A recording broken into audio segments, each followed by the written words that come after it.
আপনি যতই চেষ্টা করেন যে আলোচনা সভা করতে দিবেন না, আলোচনা সভা বন্ধ করে দিবেন, কয়টা বন্ধ করবেন? একটা যদি আলোচনা সভা হয় ওটা ইউটিউবে চলে যাচ্ছে, সোশ্যাল মিডিয়ায় চলে যাচ্ছে, লাখ লাখ কোটি কোটি মানুষ দেখছে। ভাই দেখছে না? দেখছে না? দেখছে।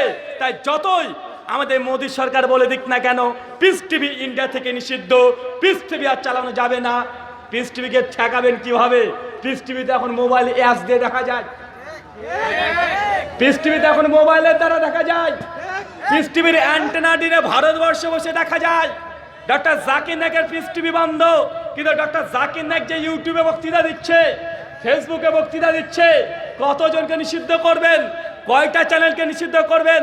একটা চ্যানেল নিষিদ্ধ করে দিচ্ছে হাজার হাজার। আলহামদুলিল্লাহ, এই ভারতবর্ষের মধ্যে ডক্টর জাকির নায়েকের মতো হাজার হাজার অনেক দায়ী আল্লাহ বা জন্মেছে কি জন্মায়নি।